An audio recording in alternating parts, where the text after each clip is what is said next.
मुंडा जनजाति बाबू झारखंड के तीसरी बड़ी जनजाति मानी जाती है। झारखंड के सबसे बड़ी जनजाति संथाल जनजाति है। इसके बाद अगर आप देखेंगे उरांव जनजाति है, और उरांव के बाद जो अगर आप पढ़े होंगे ना, मुंडा जनजाति को पढ़िएगा। ठीक है, तीसरी सर्वाधिक जनसंख्या में इसका झारखंड में देखने के लिए मिलेगा। परसेंटेज में देखा जाए, परसेंटेज में तो परसेंटेज में अगर देखोगे कि परसेंटेज में कितना है, तो बाबू झारखंड के कुल जनजातियों में 14.22% देखने के लिए मिलता है। मुंडा को कोल भी कहते हैं, इस बात को भी याद रख लेना है। मुंडा को हम क्या कहा जाता है? कोल। कोल कहा जाता है। इनका जो संबंध है कुलेरियन समूह से संबंध इनका है। ठीक है, आगे देख लेते हैं। नेक्स्ट कहते हैं मुंडा जनजाति के संबंध प्रोटोस्टेरलाइट्स प्रजाति से भी इनका संबंध रखा जाता है ना। और मुंडा के जो लोग हैं वो मुंडारी भाषा बोलते हैं। देखिए, मुंडा के जो लोग हैं कैसी भाषा बोलेंगे? मुंडारी भाषा बोलते हैं। और भाषाई के विशेष आधार पर इनका संबंध जो है ऑस्ट्रो ना एशियाटिक भाषा से भी रखा जाता है। मुंडा स्वयं को अपने आप को ना क्या कहते हैं भाई? होड़ोको कहते हैं। क्या कहते हैं? होड़ोको कहते हैं। और अपनी जो भाषा है बाबू उसको होड़ो नाम है, होड़ो ना होड़ो जगर के नाम से जाना जाता है। स्वयं को होड़ोको और अपनी भाषा को होड़ो जगर के नाम से ना जानते हैं। और इसमें देखोगे भाई, मुंडा जनजाति में ऐसी झारखंड की मात्र जनजाति मुंडा जनजाति है जो सिर्फ झारखंड में पाया जाता है। और मुंडा जनजाति किसी भी राज्य में देखने के लिए आपको नहीं मिलेंगे। तो भाई ये भी बताएं कि मुंडा जनजाति सिर्फ केवल झारखंड में देखने के लिए मिला है ना। इनका आगमन कहा जाता है कि 600 ईसा पूर्व भारत के उत्तरी पश्चिमी भाग से हुआ है ना। झारखंड के आगमन के बाद जो इनका ना प्रमुख संकेंद्र जिस स्थान पे रहते हैं ना, जिसको हम लोग सुतियांबे के नाम से जाना जाता है ना। सुतियांबे गढ़ जो है ना वर्तमान में रांची जिला में स्थित है, जो पिठौरिया के नाम से अभी प्रसिद्ध है। आ रहा समझ में? झारखंड में देखेंगे कि अगर मुंडा जनजाति जो है, मुंडा जनजाति का आगमन ना जब हुआ तो सुतियांबे में रुके। और सुतियांबे के बाबू अभी जो वर्तमान नाम पिठौरिया है, जो कहां स्थित है? रांची में स्थित है। ठीक है भाई। नेक्स्ट, और इसमें क्या है देखेंगे, तमाड़ क्षेत्र में रहने वाले जो मुंडा है, तमाड़ जो झारखंड के जो क्षेत्र है, तमाड़ क्षेत्र, वहां के जो मुंडा है उसको तमाड़ी मुंडा के नाम से प्रसिद्ध है। और पातर मुंडा भी कहा जाता है। जो मुंडा झारखंड के तमाड़ क्षेत्र में रहते हैं उसको तमाड़ी मुंडा या पातर मुंडा के नाम से जाना जाता है। ठीक है। एक संविधान संशोधन हुआ है भाई 2022 ईस्वी में, जिसमें संविधान संशोधन के तहत कहा गया कि मुंडा जनजाति के प्राय जो रूप है ना, वो क्या है? तमारिया या तमाड़िया के नाम से शामिल किया गया है। तमारिया तमाड़ी क्या है? इनके अनुसार ना इनको भी ना एससी के रूप में ना आरक्षण मिलने का प्रावधान कर दिया गया है। आगे देखेंगे, आगे बाबू मुंडाओं द्वारा जो निर्मित भूमि है उसको ना खुंट कंटकी भूमि के नाम से जाना जाता है। तो मुंडाओं द्वारा जो निर्मित भूमि को हम लोग क्या बोलते हैं भाई? तो खुंट कंटकी के नाम से जाना जाता है। ठीक है। और मुंडा जनजाति के जो भाषा है, भाषा क्या है ना? मुंडारी भाषा। कौन सी भाषा है बाबू? मुंडारी भाषा। तो लिपि भी आपसे पूछ सकता है कि लिपि कौन है। तो लिपि देखोगे तो लिपि कौन सा है? इनका लिपि है मुंडारी लिपि। कौन सा लिपि है? मुंडारी लिपि है ना, जिसका आविष्कार जो है 1982 ईस्वी में उड़ीसा के रोहिदा सिंह नाग के द्वारा किया गया है। कहा गया है कि भाई ध्यान से सुनेंगे, जो मुंडा जनजाति है बाबू, जो मुंडा जनजाति है ना, इनका लिपि अगर लिपि देखोगे ना, कौन सा लिपि है भाई? मुंडारी लिपि है ना। अब इसका आविष्कार रोहिदा दास नाग के द्वारा किया गया है। एक बात और है कि इनमें समगोत्रीय विवाह भी वर्जित किया गया है। मतलब एक कास्ट के जो लोग हैं, एक गोत्र के जो लोग हैं, आपस में विवाह हुआ नहीं कर सकते हैं। ऐसे आपको झारखंड के सभी जनजातियों में लगभग देखने को मिलेगा। सेम कास्ट नहीं, गोत्र सेम गोत्र के हैं, उन लोग विवाह नहीं कर सकते हैं ना। मुंडा कोई में भी नहीं कर सकते हैं। ठीक है। अब इसमें एक और विवाह है, आयोजित विवाह, बड़ा फेमस है। आयोजित विवाह हमेशा अक्सर ज्यादा देखने के लिए मिलता है, क्योंकि आयोजित विवाह जो होता है वो माता पिता के मन से होता है, इसमें मध्यस्थता करने वाले बीच में कोई होते हैं जो शादी आपको सेट करा देंगे, इसके बाद विवाह होता है। अन्य विवाह के रूप में भी प्रसिद्ध है। अन्य विवाह में देखोगे तो राजी खुशी विवाह भी है ना, विवाह वर और जो वधु है इसके इच्छा से ही विवाह हो जाता है, तो नाम है राजी खुशी, नाम से ही पता चल रहा है। हरण विवाह में जो है मुंडाओं में पसंद की लड़की को हरण करके विवाह कर लिया जाता है ना, इसी को हरण विवाह या भगा करके विवाह कहते हैं, वही माना जाता है। सेवा विवाह भी प्रसिद्ध है, अक्सर और भी आप देखे होंगे उरांव जनजाति में भी सेवा विवाह था।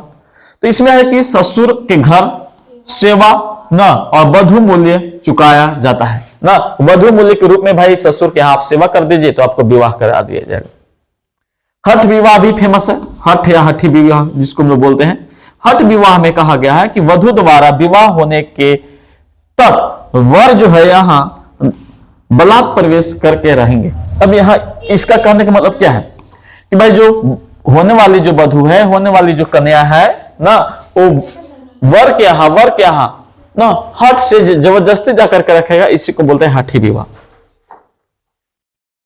आगे देखेंगे बाबू, हम बोले कि मुंडाओं में सर्वाधिक प्रचलित जो विवाह है वो आयोजित विवाह माना जाता है, और इसमें लड़कियां तलाक दे सकती है ना। अगर लड़कियां तलाक देती है, स्त्रियां तलाक देती है, तो उनको जो वधु मूल्य है वो लौटाना पड़ता है, जिसको वधु मूल्य आपसे पूछ सकता है, जिसको हम बोलते हैं ना गोनोंग टाका कहा जाता है। क्या तलाक लेगा तो पुरुष लेगा तो नहीं देना है, ये भी बातें हैं ना।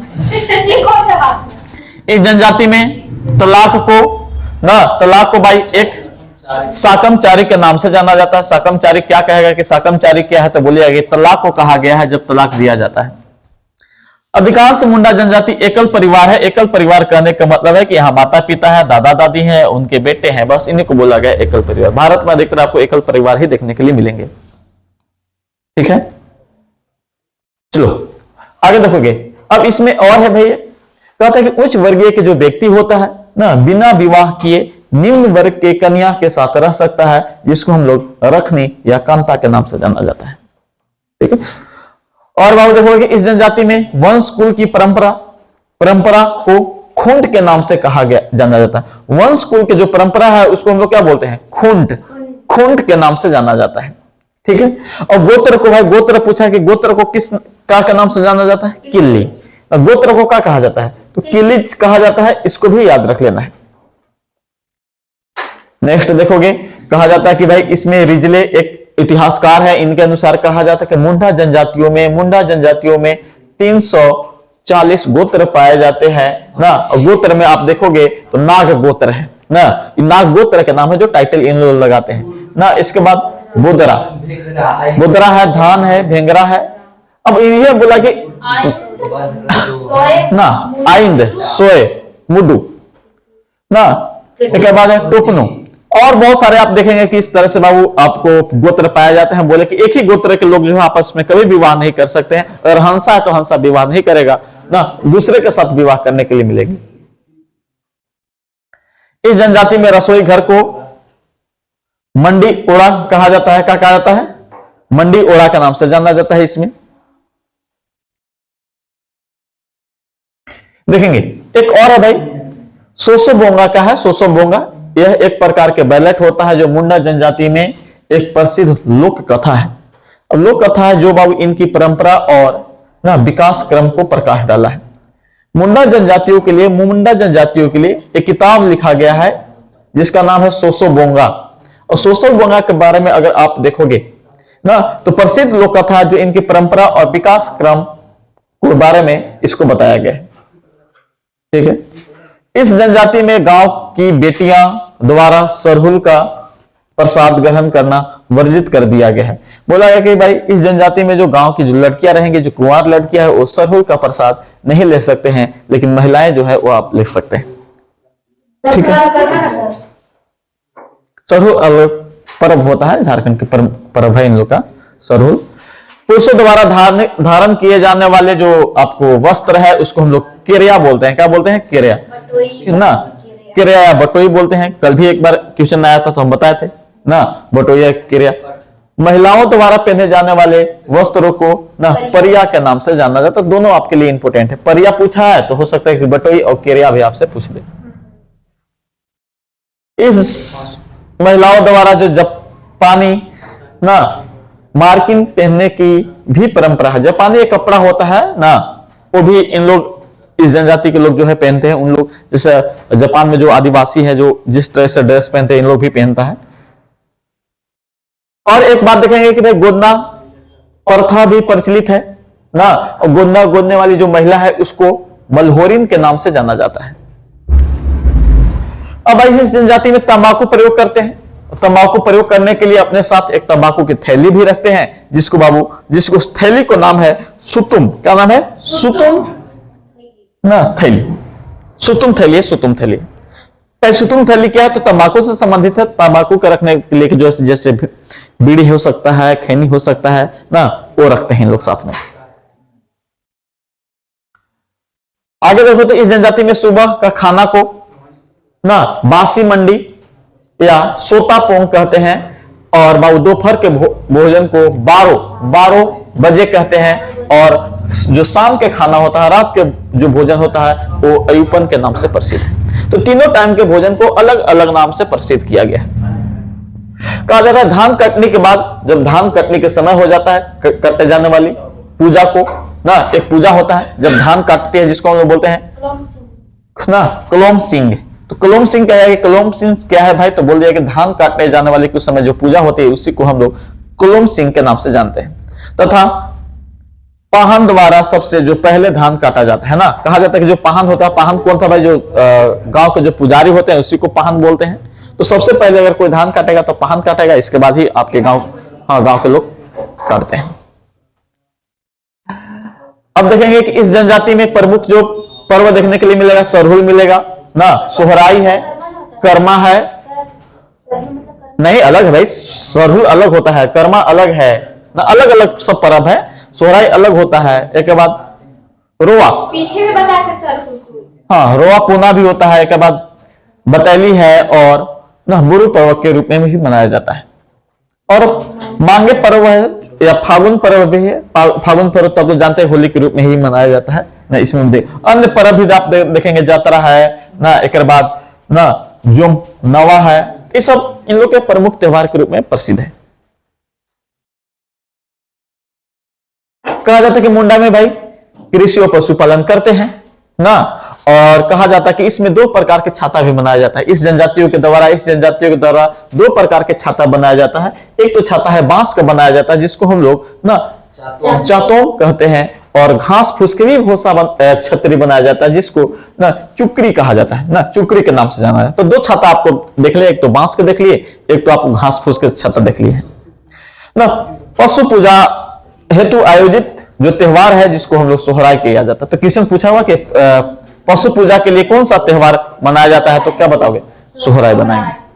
ठीक, नेक्स्ट भाई मुंडा जनजाति में ना एक प्रकार के हड़िया औरान है ना, ये प्रयोग किया जाता है। हड़िया औरान एक तरह से मदिरा होता है ना, जो सभी अनुष्ठान में इनका प्रयोग किया जाता है।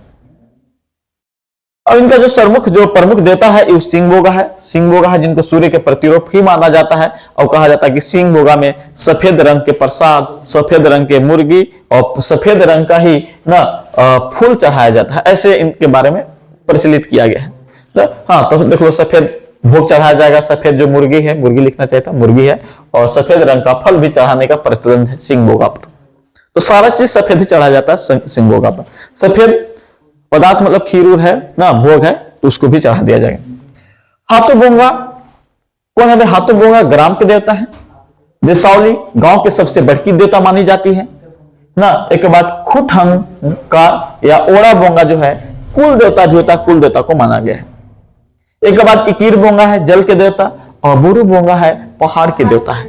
अलग अलग देवता है ना। एक बाद गारसी बोंगा है जो गर्भ की रक्षा करने वाले देवता को माना जाता है। जो गर्भ में बच्चे होते हैं उनको रक्षा करता है, उनको ही ना गारसी बोंगा के नाम से जाना जाता है। और अगर इसमें देखा जाए तो मुंडा के पूजा स्थल को सरना कहते हैं, और धार्मिक पदार्थ को पाहन कहा जाता है। ठीक है, और कहा जाता है कि जिसका सहायक होता है, पाहन का जो सहायक होता है, उसको पुजार या पन भरा के नाम से भी जाना जाता है। आ रहा समझ में कुछ? इस जनजाति में देखें ग्रामीण पुजारी को ना देहरी देहरी कहा जाता है। तो देहरी कहा जाता है भाई, तो आगे देख लेते हैं। मुंडा जनजाति में बहुत तांत्रिक और जादुई विद्या पर विश्वास रखते हैं ना, और जो झाड़ फूक करने वाला है, जो झाड़ फूक करता है भाई, उसको हम लोग देवड़ा कहते हैं। क्या कहते हैं? देवड़ा के नाम से प्रसिद्ध है। मुंडा जनजाति में शवों को जलाने की भी प्रथा साथ साथ दफनाने, दोनों की प्रथाएं विद्यमान है, परंतु दफनाने की प्रथा बहुत ज्यादा अधिक प्रचलन माना गया है। तो दोनों प्रथा आप देखेंगे, जलाने और दफनाने के दोनों है।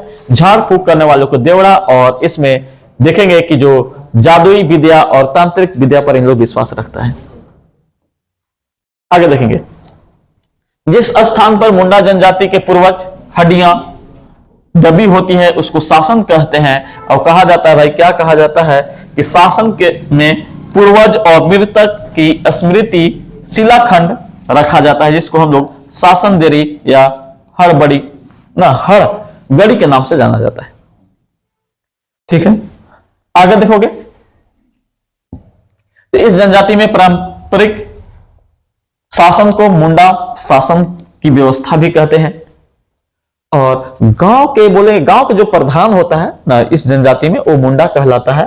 और एक होता है भाई, जबकि ग्राम पंचायत को हाथू के नाम से भी जाना जाता है। जो ग्राम पंचायत है उसको हम हाथू कह देंगे, और उसके जो प्रधान होगा, प्रधान को हम लोग हाथू मुंडा के नाम से प्रसिद्ध है। दो प्रकार से, ग्राम पंचायत को हाथू और ग्राम पंचायत के प्रधान को हम लोग हाथू मुंडा के नाम से जानते हैं। आगे देखोगे, इस जनजाति में जो है एक है पहाड़ा पंचायत। पहाड़ा पंचायत है जो कई गांवों से मिलकर के बनता है, और उसका जो प्रमुख होता है उसको मानकी कहलाता है, और सबसे सर्वोच्च अधिकारी है वो पहाड़ा राजा कहलाता है। तो पहाड़ा राजा भी देख लिए, मानकी देख लिए। मानकी क्या है? तो पहाड़ा पंचायत के प्रमुख है, और सर्वोच्च जो अधिकारी रहेगा वो पहाड़ा राजा कहलाएगा। ठीक है, पहाड़ा पंचायत मतलब एक गांव से नहीं, कई गांवों से मिलकर के पहाड़ा पंचायत को बनाया जाता है। ईवागिरी इसमें भी है, गीति ओरा है ना। विधवा विवाह को हम लोग सगाई कहते हैं। पंचायत स्थल को ना अखड़ा कहा जाता है, और विवाह को अरंडी कहा जाता है। वधु मूल्य देखोगे तो इसमें भी वधु मूल्य है, जिसको हम लोग गुनों टका और वंश कुल को खुंड के नाम से जाना जाता है ना। आगे अगर देखोगे भाई, एक है सोमा सिंह जो है ना, मुंडा ने मुंडा जनजाति को भाई 13 उपशाखाओं में भी विभाजित कर दिया है ना। और इसमें 2 शाखाएं जो है मुंडा जनजाति में, देखो ऐसी बात है कि जो सोमा सिंह है मुंडा जनजाति को 13 उप शाखाओं में अलग अलग में बांटा है, लेकिन 2 को बड़ा प्रमुख है।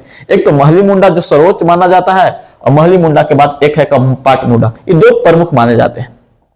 ठीक है, अगर देखोगे भाई इस तथ्य की जानकारी हमें किस पुस्तक से मिलती है, तो एक भाई जिसका नाम है मोनोग्राफ मुंडा। मोनोग्राफ की मुंडा के जो आप देखेंगे, इस प्रकाशन कब हुआ है? तो 1993 में इसका प्रकाशन किया गया। तो मोनोग्राफ मुंडा जो है भाई मुंडा से संबंधित है, जिसमें मुंडा को जनजातियों को 13 उपशाखाओं में बांटा है, और 2 उपशाखा बड़ा ही प्रमुख है, जिसका नाम है कंपाट मुंडा और क्या नाम है? महली मुंडा है।